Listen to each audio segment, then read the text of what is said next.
Hello chess friends and welcome to the Chess channel and welcome back to the new in chess tournament in 2021. As I mentioned in my previous video, this tournament is a tournament that's played parallelly to the candidate tournament in 2021. So of course the players that are playing in the candidates are not playing here, but believe me, this is still a great tournament as many top grandmasters are playing. The world champion Magnus is here, Alireza Firouzja here, Temur Ajabov is here, Hikaru Nakamura, Nihal Sarin. Among also this elite top grandmaster, also Ramesh Babu Praggnanandhaa is here, which I really like. Ramesh Babu Praggnanandhaa had his opportunity by winning this Judith Polgar tournament. Now he moved up to this very strong tournament, and after 5 rounds, Ramesh Babu Praggnanandhaa has respectful 3 points, which is really incredible if you think about it more. Ramesh Babu is only 15 years old. He's really maybe even the most talented chess player in the world.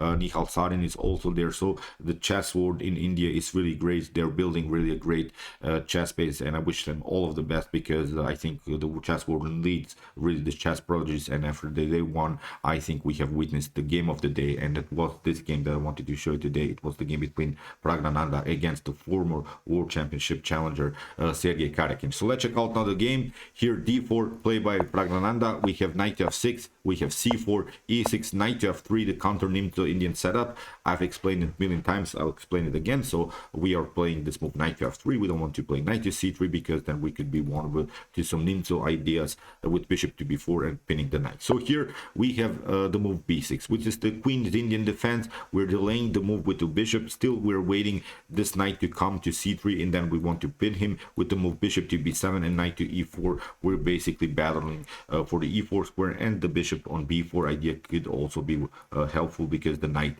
is also a very powerful protective piece around the square e4. So we want to simply battle immediately for the e4 square. So in the continuation of the game, Praggnanandhaa goes with the normal idea g3, the so-called fianchetto variation. We have bishop to a6.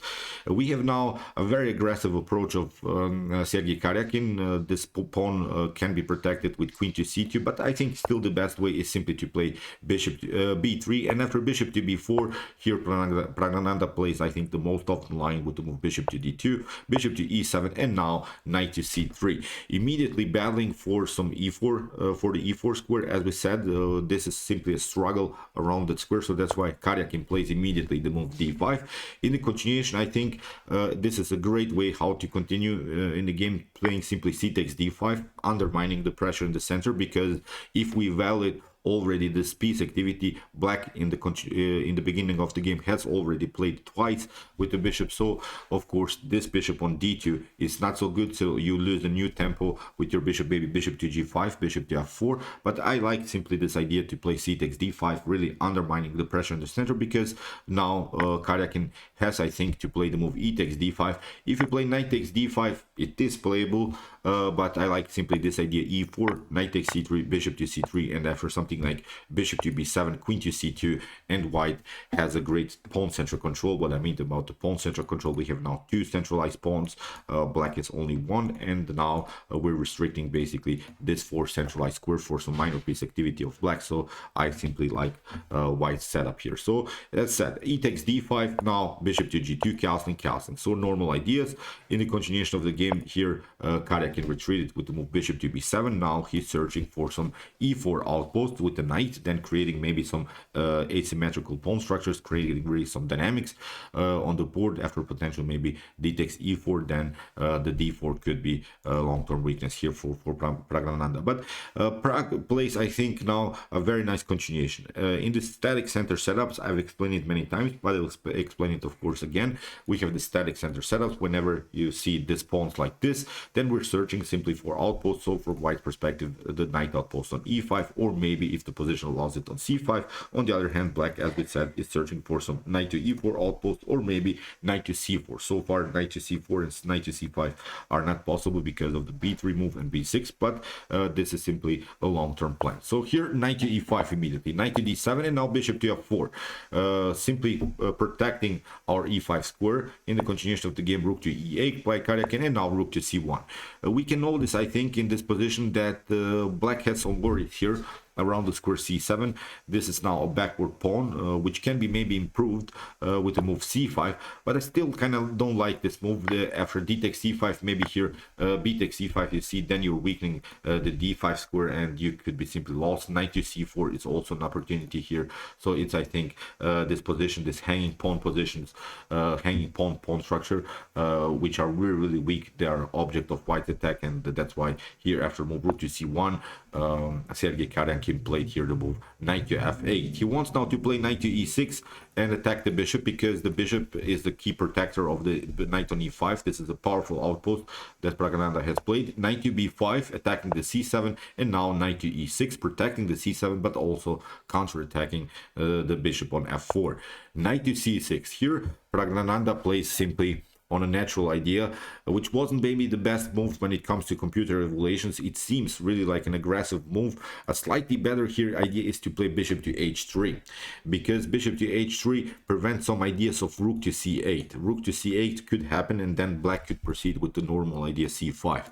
I like then black setup here, but then maybe this knight could get pinned here by the bishop. So rook to c8, I think it's a normal idea here for black. So that's why sometimes you should search for this kind of an opportunity, because the bishop on g2 is not doing so much. It is a little bit blocked out here. So with this bishop to h3, we could search for new opportunities for the light square bishop. Now Praggnanandhaa goes into a more aggressive line, which forces now a couple of trades of pieces. We have knight to c6, we have queen to d7, and now here knight takes e7. Pragg takes simply out the bishop.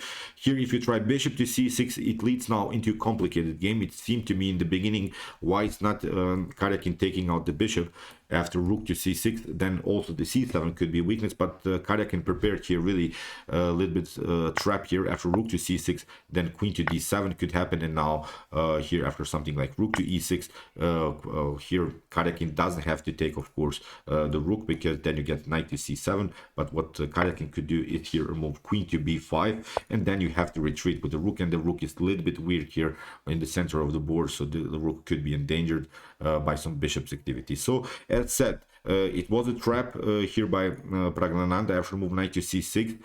Here Karjakin played queen to d7, and now Pragg simply took knight takes e7, rook to e7, and now knight to c3. Here knight to f4, and after g takes f4, what Sergei Karjakin has accomplished here, at least he has weakened the pawn structure around white's king. The pawn structure is doubled here. You need really to fix the position here with the move e3. When it comes to bishop's activity, still white's bishop is much better, as we're attacking the d5 pawn. So black's light square bishop is a little bit stuck here to the defense of the d5 pawn. If you try c6, then you can maybe have a backward pawn on the c file. So it's not easy to play also for black. The d5 pawn is long-term weakness. So in the continuation here, Sergei Karjakin tried to move a5. We have now this idea e3, bishop to a6, rook to e1, and now rook to d8. Rook to c2. Here Praggnanandhaa, I think, sensed some blood. Here he smelled really some blood, because he can now attack the backward pawn on c7. This is now a clear target that we want to attack. This is now a simple target. When you play chess, sometimes we can see these great tactics, but basically the chess game is won by a simple weakness, maybe a weak square or a weak pawn. Now we have an obvious backward pawn on c7, and Pragg is simply trying to attack it.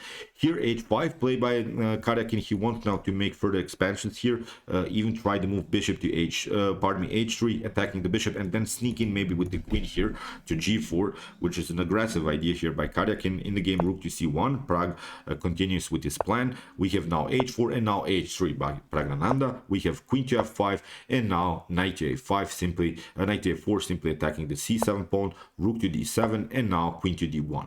King to g7, knight to b2. Here Praggnanandhaa is trying for new opportunities for the knight, maybe get somehow the knight on e5. If that happens, that could be a path for the knight, but it's not so easy. You see, Karjakin has a great restriction of the knight. Let's see a possible path, maybe something like, I don't know, maybe a knight to d3, knight to e5 is an opportunity, but I still think you have to prepare this move with bishop to f1, then similar stuff. So it's simply long path in order to get your knight to e5. So in the game, king to h6 played here by Karyakin. We have rook to c6, a great move by Praggnanandha because he's using spaces in chess. You see now, because you cannot improve the other minor pieces, not so good. So rook to c6 forces again this bishop to play something, and now after rook to c2, here Sergei Karyakin played now bishop to a6 again, and now king to h2. So Praggnanandha sees he cannot still attack the c6 pawn, c6 weakness. Maybe in long terms it could be a weakness, but so far he's trying to regroup, trying to search for new opportunities, and he goes now into positional trades of pieces, trying to get off the key defender of light squares. Now it's of course the bishop takes f1, queen to f1, and now knight to e4. Here, Karyakin has his outpost, knight to rook to c8, with preparations now to play knight to d3, knight to e5. In the continuation, we have king to f8, and now comes knight to d3. f6 played here by Karyakin. He prevents this idea, knight to e5. If that happens, then black is strategically lost. That's why rook to c2 here played by Praggnanandha. We have king to e8, and now queen to g2. Maybe even trying to improve a little bit your pawn structure by playing the move queen to g4 and then trading off the queens would be a normal idea. Maybe king to h3, king to h4, attacking this pawn. Now knight to d6 played by Karyakin, and now comes, I think, the stunner of the day one. It was, I think, the best move of the day one. You can guess what Ramesh Babu Praggnanandha does. He plays now a monstrous move, knight to e5. It's simply great. When we say Praggnanandha is only 15 years old, you're facing here a world championship challenger like Sergei Karyakin, the minister of defense. They used to call him, of course. You know how Karyakin is great when it comes to defense. It's knight to e5 opens now really the position. When you put now this move into an engine, it gives equal chances for both sides. So you have to really be brave in order to make such a move. After move knight to e5, we have f takes e5, but this was now Praggnanandha's idea. After d takes e5, the knight has to move, and he can take out now this pawn. You see how Praggnanandha attacked the board with his rooks. He connected somehow files to diagonals, files to ranks with the move rook to c6. He has already announced that he wants to create something. Now after the move rook to g6, we have now a serious threat, rook to g8. Here in the game, Karyakin tries to escape. We have here rook to g8, and now rook to e8, rook takes e8, king takes e8, and now queen to g8, and again here Karyakin tries to simplify the position by trading off more pieces. Queen to e6, king to d8, and now queen to c6 here by Praggnanandha. Still, it's an equal game because the knight is a little bit misplaced. The knight, we have of course the extra knight, but the knight is not so good. What Ramesh Babu Praggnanandha has created here are two connected pass pawns. This is very dangerous. If Ramesh Babu, for instance, moves the pawn to f5, maybe even to e6, then maybe even to f6, if these two pawns get connected on the 6th rank, then it's basically game over for black. So this may be a slightly better position when it comes to computer relations here for black, but it's not so easy to defend his position. As we said, Praggnanandha played here an outstanding tactic. After move knight to c5, it's a natural idea to get some kind of an activity, maybe even block further progress with the move here e6. In the game, rook to c1 played by Praggnanandha, and now Karyakin goes with the move d4. d4 splits, of course, the pawn structure. It's a really great idea here by Karyakin. In the continuation, we have rook to g1. What Praggnanandha is hoping for, I think, is this scenario. After d takes e3, then rook to g8 could happen, and you lose simply the queen. Queen to g8 has to happen, and then you get queen to a8, and the queen is trapped. So that's why here Karyakin played first after the move rook to g1. He played now again this idea d3, and now a similar tactic will happen here, rook to g8. A better idea instead of this d3 move is simply to play king to e7. That's the only move that helps you out. Even if you play something like king to e8, then you get e6. e6 is very dangerous. So as we said, Karyakin made now huge blunder. He played now the move d3, and a great tactic here by Praggnanandha, rook to g8, queen to g8, and now the queen is lost from this point on. It's a completely winning endgame here for white. Let's see now what Karyakin did. Rook to d8. You cannot push the pawn immediately. That's the problem, because you get f5. F5 is very dangerous. So if you promote here to queen, then of course you get checkmated here with move f6. So that's the serious threat that Praggnanandhaa has prepared here. Really a beautiful check with the queen and these 2 pawns. So here after move queen to g8, here Sergei Karyakin tried to kick away the queen, but now queen to g7 and now king to e6.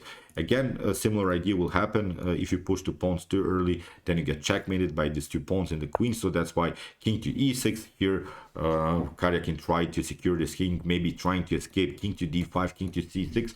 This could be a path in order to get something rolling here, but now after king to e6, f5. Anyway, we have king to d5, and now a great move by Praggnanandhaa, e6. Anyway, in this position, Sergei Karyakin resigns. So here, if you try king to c6, you get simply c7. It's game over, so you cannot prevent anymore.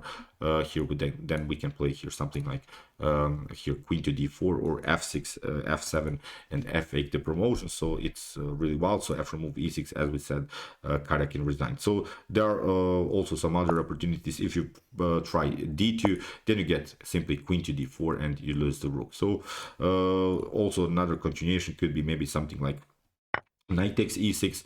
If you try that, then f takes e6, and now after maybe king to e6, we can take out this pawn. You can maybe cover with the rook, but now queen to c4 attacking the king, and now we can take out this pawn. The problem is now if you push the pawn further, then you get simply queen to g4, and we have covered with the check the square d1, and we can also push now our pass pawns here from white's perspective with the move f4, e4, f5, and it's completely winning endgame here for white. So great tactics by the young prodigy. Let's go back to this critical moment. So knight to e5, really wild stuff, sacrificing the knight for the initiative. As we said, this wasn't equal when it comes to computer evaluation game, but this is something that you want to do when you're an attacker like Ramesh Babu Praggnanandhaa is. He has great attention, and I wish him all of the best, as I always like to say, in the continuation of his career, because he's one of these guys that I consider maybe even to be the world champion sometimes in the near future. So okay, I hope that you enjoyed this game. I really enjoyed it a lot. Beautiful chess game. If you want to see some other games from this tournament, you can also check out my game played by Teimur Rajabov against Aryan Tari. It was also an incredible chess game. And if you want to see maybe some other great content, check out my commented chess games played by computers with some immortal tactics by the top engines, Stockfish, Alpha Zero, Lila Zero, and some more. And you can also watch the best chess games played by humans on my YouTube chess channel, the best chess games of all time series. Here's also the link to my playlist, and if you like this content, don't forget to subscribe to my channel. See you soon with some more videos, and chess is the best, of course.